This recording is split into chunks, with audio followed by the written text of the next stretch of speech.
chances are you will know what a dinosaur is. And chances are, for the most popular types of them, you will have some form of stereotype of their nature in your mind. Sauropods being giant, gentle herbivores like modern giraffes, only far greater in scale. Raptors being swift, cunning, pack-hunting predators. Triceratops as the giant, powerful elephant or rhino of the Mesozoic. And Tyrannosaurus as one of the greatest predators that ever lived, and fundamentally an active, mobile hunter. While such stereotypes can vary nowadays as to their scientific accuracy, the bottom line is that dinosaurs are active, high-energy beasts comparable to modern animals. This is as a result of a point in paleontology called the dinosaur renaissance, but was brought forth to the public most prevalently by the Hollywood film Jurassic Park, a multi-award-winning picture that spawned a variety of sequels, one watchable, one not especially watchable, and two that openly fly in the face of science and filmmaking respectively.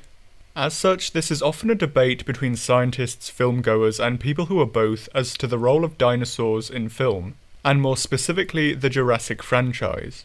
Does accuracy matter, especially if the animals in the film are supposedly imperfect hybrids too?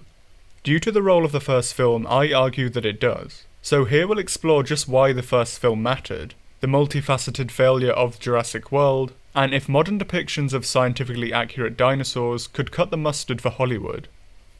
So to start, what exactly was the dinosaur renaissance? That thing where everyone had dinner in the iguanodon statue? Close, but no. First we need to understand what the public perceptions of dinosaurs were like pre-Jurassic Park, and around the time of said renaissance. The stereotypes of dinosaurs I opened with were absolutely not present, and only one stereotype existed for pretty much the whole taxa. Dinosaurs were stupid, slow, cold-blooded animals scarcely able to support their own excessive body weight, and went extinct as a result of their unadvanced behaviour and endless physiological and ecological deficits. But that began to change in 1964. The late paleontologist John Ostrom, along with his doctoral student Robert Bakker, among others, found and classified an unusual theropod in Montana. It was from the mid-Cretaceous and was around the size of a man. It had strong, spring-loaded legs and notable muscle attachments along its tail. Clearly, this was an animal that ran and jumped regularly. Ostrom named it Deinonychus antiropus, the terrible claw, and published his findings in a paper in 1969, thus sparking the dinosaur renaissance. The debate as to whether dinosaurs were warm or cold-blooded was reignited, this time with people increasingly starting to slant towards them being warm-blooded. Public interest in dinosaurs increased, and a slew of new discoveries were made in the next 10 years or so that only kept the momentum going. A renewed interest in comparing theropods like Deinonychus to primitive birds arose, and the idea that birds were descended from dinosaurs made serious waves in science. Again, with this time more people increasingly starting to slant towards them being the dinosaurs' modern descendants. Jack Horner discovered Maiasaura nest sites, finding that dinosaurs were capable of parental care, and didn't just abandon or even eat their young. The social, ecological, and physiological aspects of dinosaurs had never undergone such a rapid change. Much of the core findings were summarized and/or expanded upon in Bakker's book, The Dinosaur Heresies, which despite its age still remains a great starter point for one to leap into paleontology and dinosaur science, although bear in mind certain aspects of it are a bit dated. Artist and paleontologist Gregory S. Paul also wrote several technical books on dinosaurs and kept his illustrations as current as possible, constantly depicting theropod dinosaurs as fast, active predators, and was one of the first to try out the notion of feathered dromaeosaurs in paleoart. As all of this was charging through the scientific community and interested laymen, the dinosaur renaissance still had one final obstacle to overcome: the general public. Museum exhibitions were updated, dino kids no doubt lectured disinterested parents about Deinonychus, and interested laymen probably had all of Paul and Bakker's books well read. But the new dinosaurs needed something ultimately made for the masses. Enter Michael Crichton and Steven Spielberg. After several successful novels making him one of the best grounded sci-fi writers of his age, and perhaps the only one who placed as much emphasis on the sci as the fi, Crichton published Jurassic PaRk. The very idea had begun as a screenplay, and before the book was even published, Spielberg was planning to adapt it, so this really was a novel destined for the silver screen. And when it was released in 1993, not only had history just been made, but prehistory too. as it really can't be stressed enough just how much effort was put into making the dinosaurs of the first Jurassic Park. And not just even for the accuracy of the time, just making them look and behave convincingly like animals over monsters. Stan Winston specifically contacted John Ostrom himself to request all of his papers and information on Deinonychus, to get the most realistic raptor he could. Indeed, the concept art for the raptors looks amazingly similar to the first ever recreation of Deinonychus in the paper of its discovery. The artwork and books of Gregory Paul were examined heavily, and the dinosaurs were designed and redesigned myriad times until they were finally ready. And when they were ready, Jurassic Park still remains a fantastic example for those who want to direct their cinematic beasts as animals. The escaped Tyrannosaurus's first action isn't to instantly leap onto a car and start tearing it apart. Instead, it seems curious rather than aggressive. It bumps cars with its snout and nudges them about. Only when it breaks the exterior and realises that there are edible mammals inside does it almost start treating the car like an enrichment puzzle for an animal at a zoo, tipping it over and dismantling it to try and get the treat inside.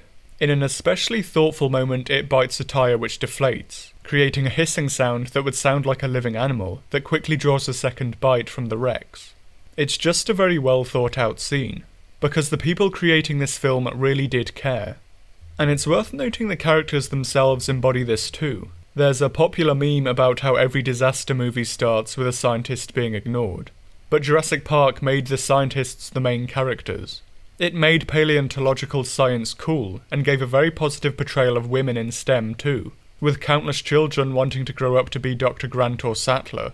It's hard to think of another film that can boast of having children leaving the cinema saying they want to grow up and get a doctorate degree. Similarly, the writing overall absolutely seethes with the pulse of the dinosaur renaissance too. The dialogue between Alan and Ellie in various scenes repeatedly emphasises the point of dinosaurs being closer to birds than lizards, their warm-bloodedness and social behaviour too. Look at the pubic bone, turned backward, just like a bird. Look at the vertebrae, full of air sacs and hollows, just like a bird. We can just tear up the rule book on it. Cold-bloodedness, it doesn't apply. They're totally wrong. This is a warm-bodied creature. This thing doesn't live in a swamp. This thing's got what? Look at the wheeling, the uniform direction changes, just like a flock of birds evading a predator. I bet you never look at birds the same way again. Yes. Despite being fiction and a Hollywood blockbuster, for its time, Jurassic Park was a film absolutely supercharged by paleontological science, and this can't really be ignored. This is why I opened with the dinosaur stereotypes, because if you're anything like me and were born in a post-Jurassic Park world, then your first introduction to dinosaurs was likely this film. And thanks to the success of this film, the dinosaurs of Jurassic Park became the global view of what dinosaurs were like, and the Renaissance had been fully embraced by the public. Forget the sluggish tail draggers of the 19th century, the action dinosaurs were here to stay. After one all-right sequel and one not especially all-right sequel, the franchise was placed on hold, and sank into a swamp of murky uncertainty and rumours for over 10 years. When it was officially announced to be returning, the view of dinosaurs had changed quite a lot. Whilst there hadn't been quite the same sweeping revolution as the double-barreled points of their hot-blooded activity, and relation to birds as their initial renaissance, increases in scientific discoveries meant that we knew a lot more about individual species of dinosaur, and what we could infer about their behaviour and ecology. There was also a very notable shift in paleo art, which was the anti-shrink wrapping movement. And this is arguably a renaissance of its own. If you're familiar with the meme about how aliens would reconstruct animals, then this is effectively the notion of shrink wrapping in a nutshell.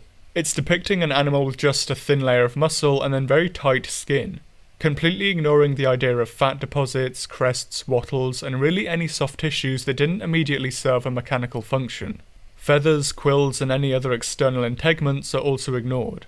An interesting and entertaining exploration of this can be found in Conway, Koseman, and Naish's All Yesterdays, a speculative look at dinosaurs that also depicts several modern animals as old-fashioned paleoart depicted dinosaurs. Feathers in particular were a bone of contention. Even in the 90s, this was speculated by many to be the case, but there was a lot of uncertainty around it. It made sense from a lot of standpoints, but there was no fossilised discoveries of feathers, and so a lot of people were unwilling to depict them this way. This has since changed with the discoveries of quill knobs on dromaeosaurs, and feathers on reasonably large theropods too. So with this new wave of information and more diverse and colourful dinosaurs than ever before, How much of this was incorporated into the franchise when Jurassic World finally aired? Pretty much none of it. The first point in a rebuttal to bring up may well be, but why does that matter? And that's where the accuracy of the first film and its impact comes in. Jurassic Park made itself educational. It's still the most significant aspect of media people consume in regards to paleontology and dinosaurs. So at its core, World is guilty of misinformation. Whilst the film tries to defend its lack of creativity and accuracy with the excuse that nothing in Jurassic World is real, and Trevorrow in interviews tries to claim that the first film was inaccurate sci-fi as well, even though, as we've already established, that's quite untrue. But if nothing in Jurassic World is real, then why bother to continue using the names of real extinct animals? Paleontologists and taxonomists do not classify living and extinct animals for fun. They do it to learn more about the natural world, how it evolved and how it all fits together. If nothing in Jurassic World is real, then stop telling people it is by using the names of real dinosaurs. Make everything an Indominus this and an Indominus that. If you're telling people that this is a baryonyx and it's clearly not, then people have every right to point that out. It's entirely reasonable to do so.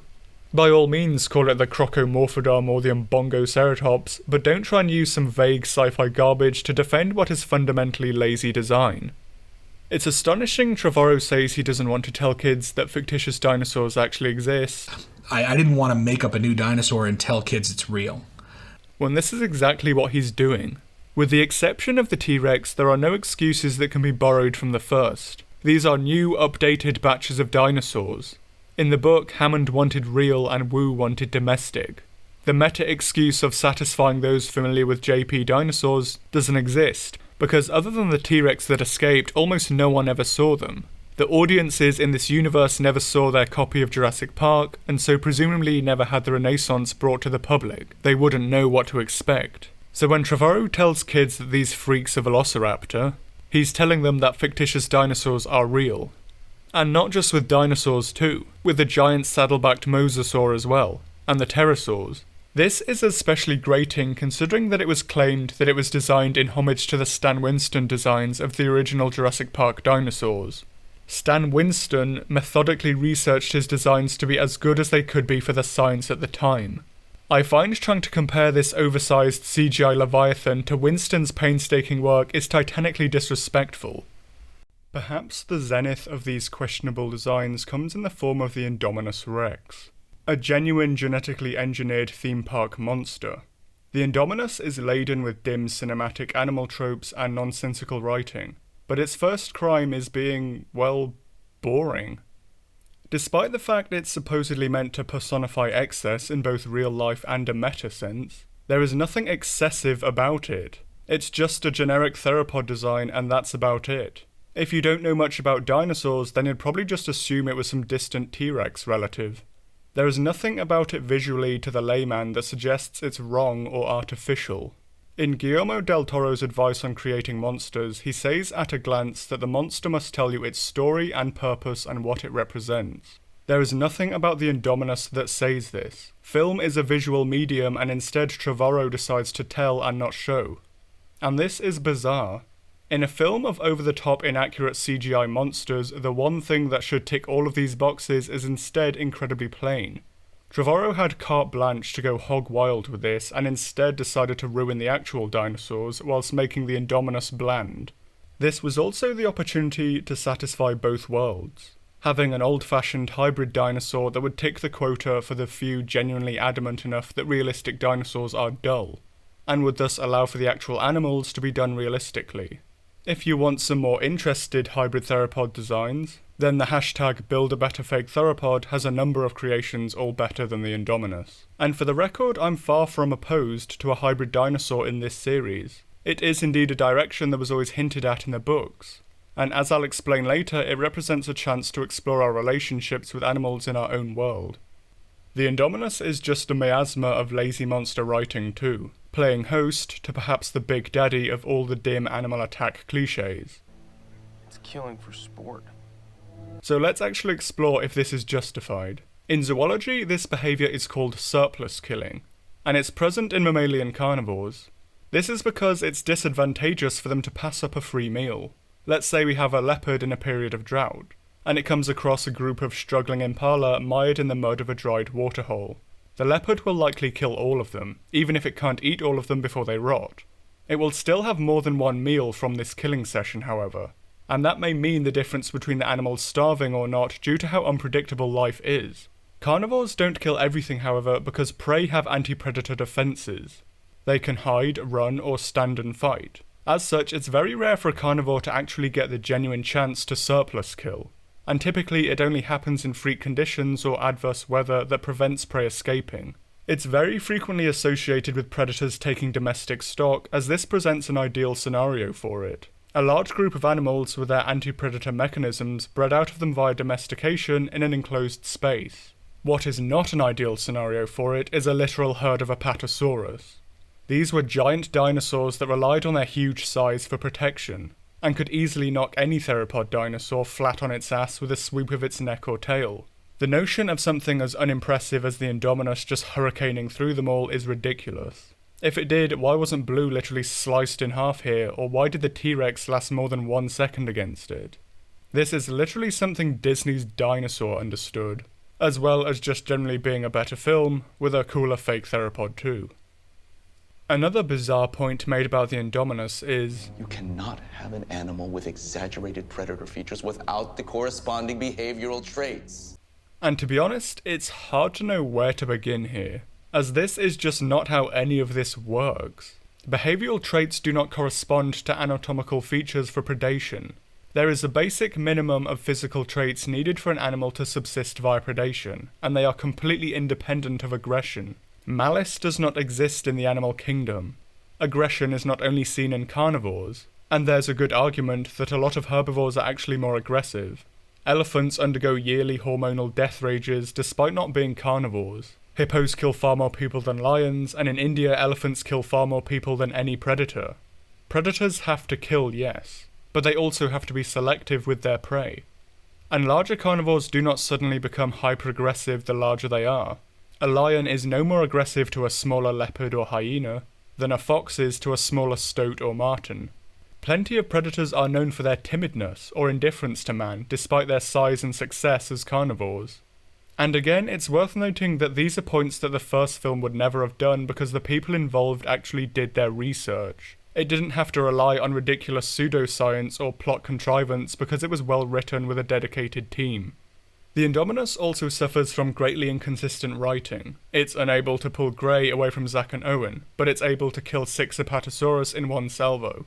Or it's fast enough to outrun a helicopter but not fast enough to catch 2 kids. Or it only camouflages when it's plot relevant. Or it's smart enough to know what thermal imaging was and that it should hide from it. But one of the most prevalent plot points we're told is that it's effectively evil, as it never had a playmate and was fed from a crane. But then the film also tells us that it was indeed given a sibling, but it killed it. So was it just born malicious, or are we supposed to forget that it killed the other of its kind, that it would have been able to socialise with? And again, the film tries to portray this as some great flaw in the Indominus, but these are perfectly natural things to expect. A recent literature review of aggression between birds of prey didn't even count siblicide as it's so widespread. If a mother eagle is 8 minutes late bringing home dinner, it's perfectly normal for the largest chick to eat its brother or sister. Similarly, giant theropods are animals that almost certainly didn't need to be coddled as offspring. They likely lived solitary lives as adults without large amounts of socialization. The T-Rex in the film is also kept in solitary confinement, so why isn't she a ravening sociopath as well? Bizarrely, Trevorrow tries to reference the blackfish for this, that the Indominus was like Tilikum the orca. Well, for one thing, Tilikum wasn't kept in solitary confinement, and that film more suggests that the wild capture and lack of stimulation of orcas in tiny tanks is the main evil. And as well, Jurassic World directly has a SeaWorld-like moment and portrays it in a positive light. The music is impressive, the crowds cheer, and it's the first real moment of Zack and Gray bonding over the cool mosasaur. How do you claim Blackfish inspires you when you then have such a positive portrayal of something that's identical to SeaWorld? The notion of portraying the Indominus as some maladjusted school shooter dinosaur effectively sums up a great problem with the new films, in that dinosaurs are given moral character. The Indominus and the Indoraptor are the evil, irredeemable antagonists. The original T-Rex and the Raptors are the good guys who only show up to save the protagonists. They cry when they're sad, they show mercy to others, they smirk when they're playing tricks. How did these films come to such cartoonish portrayals of what were originally shown as just animals? And to be honest, I'm really hoping I don't have to explain further how stupid it is trying to apply human morality to animals full stop. Now, whenever an old franchise is remade or rebooted, there is inevitably a wave of people saying to just leave sacred things alone. It'll flop, that such films aren't needed, or that they'll inevitably be crap. But with Jurassic World, I actually wasn't one of those people. With regards to cloning extinct animals and the morals and ethics surrounding it, the cat is very much out of the bag with the first film. So I do agree that there is no point trying to replicate the famous dinner discussion, because it'll just be rehashing that scene.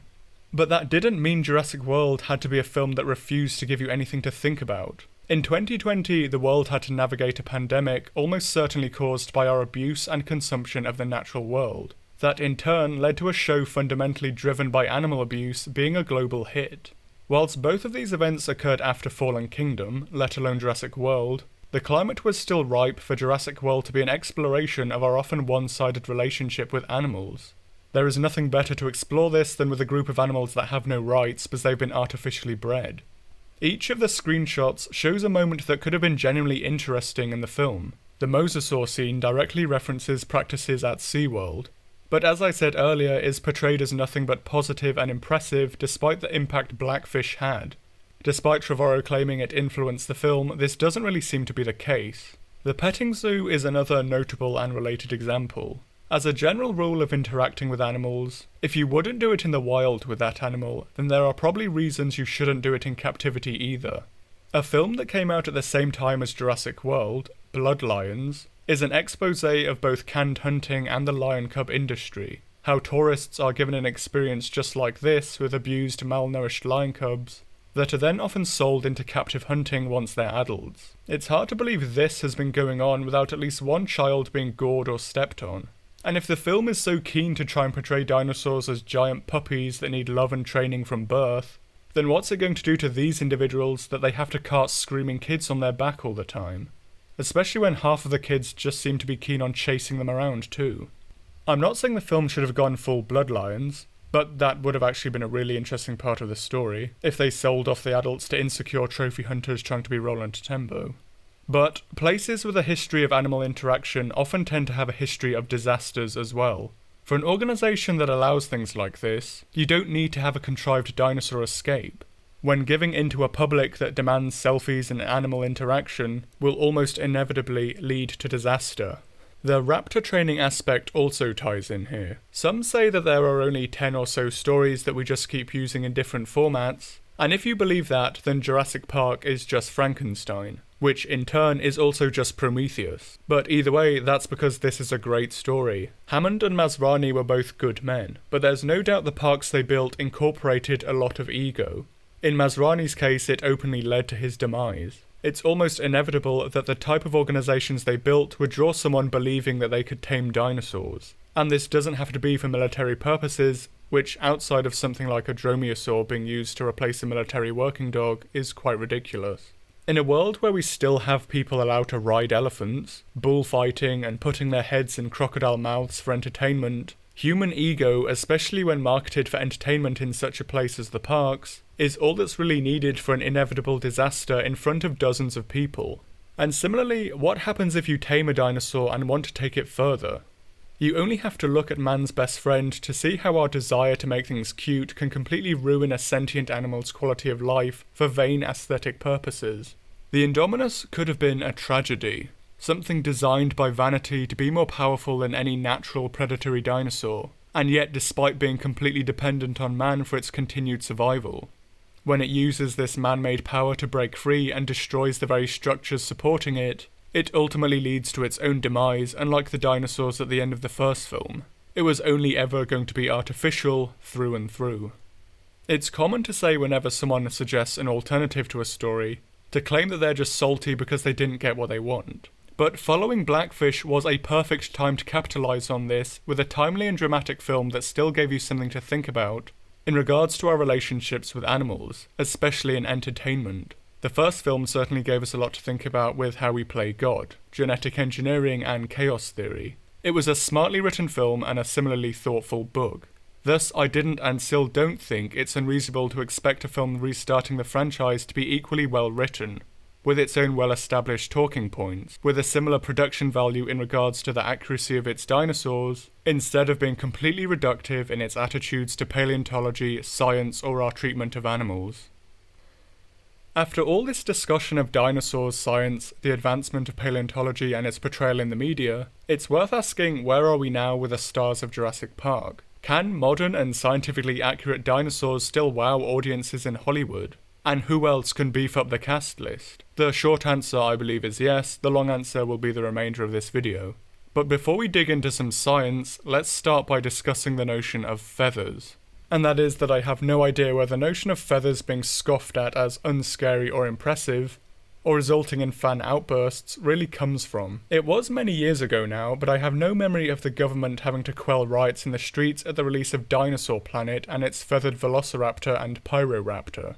Primeval also had great success debuting in its second season with a feathered dromaeosaur as well as well-rendered feathered Phorusrhacids that also destroy any argument of feathers being too expensive to recreate in CGI. Nor do I know any fan of Monster Hunter who finds the feathered Anjanath any more boring or unintimidating than if it was bold. The comparison with birds to try and denigrate non-avian dinosaurs is also completely moot, because lots of people are still unnerved by various types of bird. There are plenty of image macro memes about evil shoebills. The southern cassowary is regarded by most of the internet as an untrustworthy death monster, and less than half full people in a survey think that they can beat an eagle in a fight. An even greater percentage of our species won't defend its chips from a slightly aggressive herring gull chick. We are a species that has already lost a war against birds. Maybe the Raptor plot of Jurassic World was genius after all then.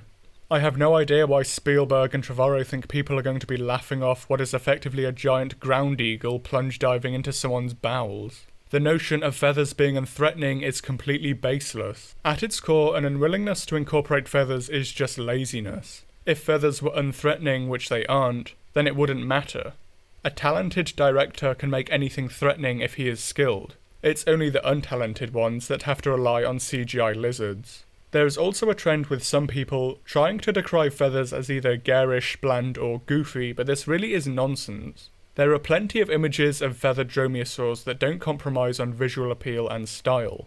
Similarly, no predatory theropod was going to have macaw-like colouring as they were chiefly ambush predators. But this doesn't make them boring either. Plentiful birds of prey can have appealing pastel colours, or patches of bare skin that are permanently or seasonally flushed to give them a dynamic appearance. But with all of this, who was feathered and who wasn't? Whilst tyrannosaurs with body estimates of around 3 tons have been found to have feathers, Tyrannosaurus rex itself was a hell of a lot bigger. It also likely lived in a reasonably warm climate, where for a month or two it may have approached freezing, but it was pretty balmy and humid for the bulk of the year. Massive animals in warm climates do not need additional insulation. A model using an estimate for a 3.5-ton Edmontosaurus found that 3 to 4 hours of walking in warm daytime temperatures would likely be fatal to it, and this model was made without insulation, so for a 6 to 8-ton Rex, it seems very unlikely that it had or would ever need feathers or any form of insulation. If anything, it may need the opposite, and large dinosaurs may well have had specific adaptations to shed heat over attain it. Whilst we don't have a complete body cast for a T-Rex, we do have some scale impressions that show just that, scales. This can't be applied with absolute certainty to the whole body, but physiologically the case for a feathered Rex is very, very slim. On this note of T-Rex size also, after a myriad headlines going on about it being dethroned, T-Rex is now back as the king. A recent mature specimen from Canada, known informally as Scotty, measured 13 meters long with an estimated mass of 8.8 metric tons. In translation, an absolute unit. Not only is Scotty the largest and oldest specimen of Tyrannosaurus rex discovered to date, it is also the largest estimated carnivorous theropod discovered to date. There is a caveat here though, in that Tyrannosaurus is a very well-known theropod, with dozens of adult specimens discovered. Most of the other specimens in this list are known from just 1 or 2. Whilst it may be possible that with a greater sample size a new king may arise, Considering the disparity between the largest T-Rex and the second place is about 2 tons, it would have to be quite a leap in size. So yes, this does mean that all things equal, a Tyrannosaurus would likely beat a Spinosaurus in a fight. Whilst there is quite considerable debate about Spinosaurus ecology, whether it lived more like a crocodile or a heron, there's no doubt it lived something of an aquatic lifestyle, with a diet of mainly fish and other aquatic animals. The certain event of Jurassic Park 3 never really concerned me. Spinosaurus was a bit of an enigma at the time, and was believed to be a lot larger. Plus, it's just good to see someone trying to stray away from T-Rex with a new Theropod. And on that note, I don't get the obsession with the original Rex. Yes, it was the star of the first film, but it's not the lovable hero of the franchise that we follow throughout the whole series. It appeared in the first one only, and it tries to kill the protagonists multiple times. Stop painting it as this justice-stealing mascot. Because it would also be nice to see dinosaur media try and shy away from giant theropods, whilst it's not hard to engineer a circumstance to make them threatening. As said above, as such big animals they're not going to be engaging in strenuous exercise for nothing, and so they're probably not going to be spending a lot of effort chasing humans around outside of an occasional and opportunistic lunge from ambush. A smaller and yes utilised predator that could be a realistic hunter of humans could be albilosaurs. Including such theropods as Carnotaurus, Majungasaurus and Alcosaurus, these predators are considerably smaller, and also showed some potential evidence of specialising in small prey. As well as having a signature look with their armoured hides, tiny arms and blunt heads, several species were also adorned with various horns and ornaments that could give them a noticeable stage presence and a physical character of their own. Carnotaurus also shows possible adaptations for speed too, meaning that it would likely be able to run down fleeing people with ease. This is even if you want a large theropod as the enemy as well. Typically through the abuse at the hands of humans, there are multiple records of elephants going on destructive rampages. Herbivores like Cape buffalo and multiple rhino species will also frequently show belligerence to carnivores and humans trying to hunt them as well. Quite fairly, really.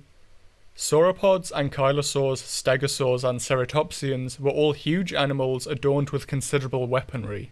Whilst only really used briefly in The Lost World, there is no reason a pissed off herbivore can't fulfill an antagonistic role in the story. Whilst T-Rex was perhaps the main star, the main antagonists of the film were the pack-hunting velociraptors. As any dinosaur enjoyer will tell you, Velociraptor wasn't as big as it was in the film. It was actually pretty small and fluffy and so on. But then why do they call the things in the film Velociraptor? The often given reason is just that Hollywood thought Velociraptor sounded cooler than Deinonychus. Debatable. But this wasn't actually it. And it came before Hollywood too. There was a book published called Predatory Dinosaurs of the World by Gregory S. Paul. In this he describes both Deinonychus, the larger, more powerful Jurassic Park-like raptor, as another species of Velociraptor, along with Saurornitholestes. We don't have common names for dinosaurs, like wolf or elephant for modern animals. We only refer to them by their binomial names. So at the time Velociraptor was a genus and not a species. This was apparently a niche view even at the time, and was later abandoned by all who believed in it. But one of those people was the author of the original Jurassic Park novel, and so the name has stuck forevermore. Regarding predation, perhaps the biggest query any interested layman may have is what the sickle claw is actually used for. And if it was used to slice open prey, a la Grant's monologue near the start of the film. A publication in 2011 came up with the recent and most widely accepted model, known as Raptor Prey Restraint. In this model, it's believed the sickle claw is used to anchor the dromaeosaur to its prey to immobilize it, whilst the predator then begins to feed on its live prey, stabilizing itself with its wings. Deinonychus and other dromaeosaurs likely didn't have hugely strong bites, but they did have curved teeth, ideal for plucking prey and ripping flesh. This is the same sort of behaviour we see in modern accipiters, like goshawks and sparrowhawks, who also have a similarly enlarged talon like dromaeosaurs. These adaptations came at a price though, and with very strong grip strength, dromaeosaurs likely would have been quite agile animals and potentially good climbers too, but they weren't especially fast. Their short limbs and unique feet are not adaptations for high speed. So rather than slicing you open, a dromaeosaur would more likely pin you down, anchor itself into you with its huge claws and eat you alive. Arguably, I'd say that's worse than anything the film's ever suggested. It's also unknown if they lived and hunted in packs. There is little evidence to directly suggest this for any dromaeosaur, but it's not impossible. Of the dozens of raptor species today, Harris hawks are best known for it, and are social pack-hunting raptors, but a number of typically solitary raptors have been seen to hunt cooperatively, and several more as mated pairs.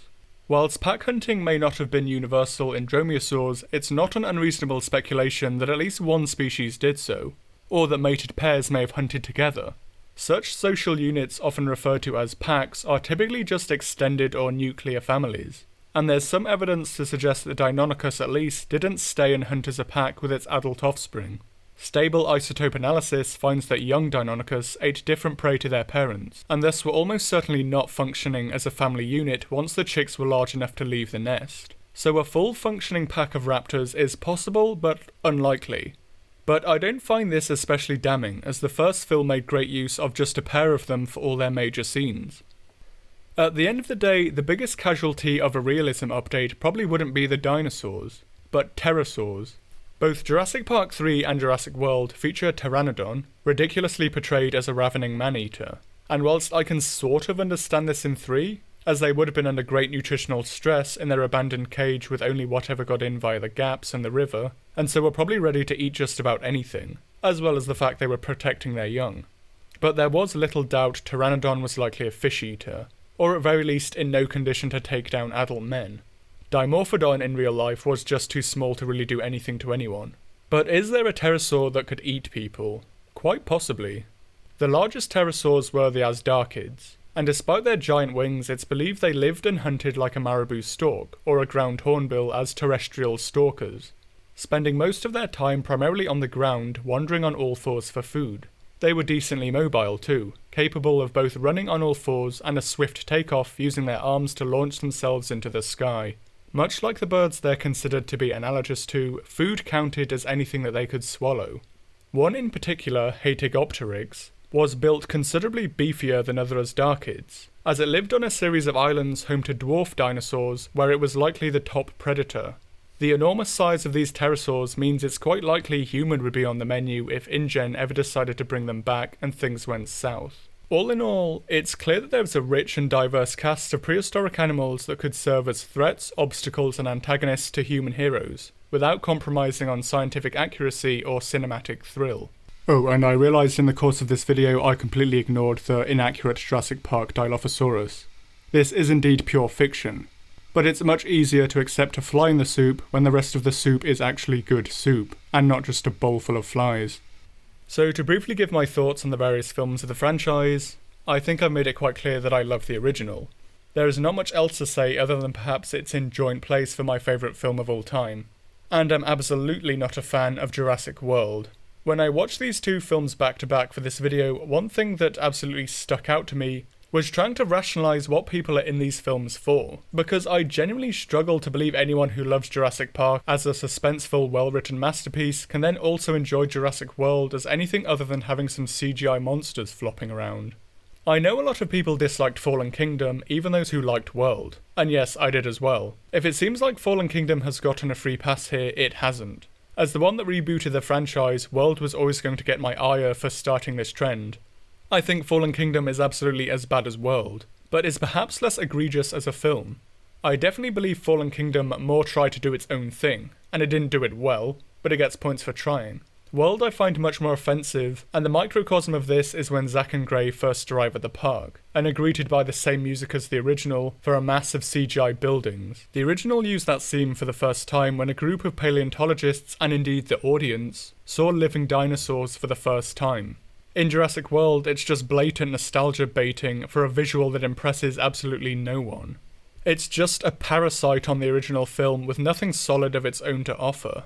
Some said it was done cynically and in a self-aware manner, but really there's nothing solid to suggest that's the case. When you look at the processes of what went into the first film and its strive for accuracy, versus Trevorrow's blatant disregard for that goal, for the very craft those people put in, versus his wish fulfillment fantasy, I don't think Jurassic World is a love letter at all. It's just disrespectful to the creative processes of everyone in the first film, by someone who failed to understand what made the dinosaurs, and ultimately the overall film, great. I also think it's kind of pointless to get a bit upset over Fallen Kingdom at this point too. When you keep on saying turn your brain off for films, The natural course is that they eventually wind up getting that bad. Jurassic World was the canary in the coal mine that everyone ignored, and now look what's happened. I do, however, like The Lost World. The Rex in San Francisco is stupid and unnecessary to the point where I wonder what Spielberg was thinking, but overall I think it's an enjoyable film. I feel the positives do manage to outweigh the negatives. The dinosaurs are front and centre with a strong message of them being natural animals now, and a big focus on their parental care causing much of the dinosaur drama. And yeah, Roland Tembo is a fantastic character. It's a shame a few of his scenes and script lines were cut as they only made him even better. I do wonder if he was somewhat based on Peter Capstick's Death in the Long Grass, as a lot of his mannerisms do remind me of that book in regards to hunting. Overall, not as good as the original, obviously, but I think some can be too harsh on it. It is without doubt the best sequel, but that's not really saying much. As with Jurassic Park 3, I don't think it's a good film, nor a good Jurassic film. I think it still stands head and shoulders above World, but all in all it's a sloppy, indecisive film that absolutely shows the development hell it went through. But it does have its merits. Most of the animals look fantastic in CGI and practical effects. The film actually tries to introduce new dinosaurs, and several scenes are genuinely amazing set pieces. The Pteranodon sequence especially, but also the initial Spinosaurus attack. The boat scene could have been genuinely outstanding, if it wasn't obnoxiously edited in with Ellie's kid being an idiot. None of these are overall enough to save it as a film, but they're still worth bringing up to defend it. It does deserve some praise for these. I haven't actually seen Camp Cretaceous, and likely won't anytime soon, but I did actually enjoy Battle at Big Rock quite a lot. If Jurassic World Dominion is like that, could it actually reach the dizzying heights of it being alright? And so ends this video. Thanks for watching. I know a lot of people somehow like Jurassic World, and good on you if you can. Maybe I changed your mind on some aspects of it, maybe I didn't. But if nothing else, I hope I succeeded in giving you something to think about. If you disagree, I am all ears, or rather eyes, for comments to discuss that in. No reason. No, I want to hear every viewpoint. I really do. Yeah, don't you?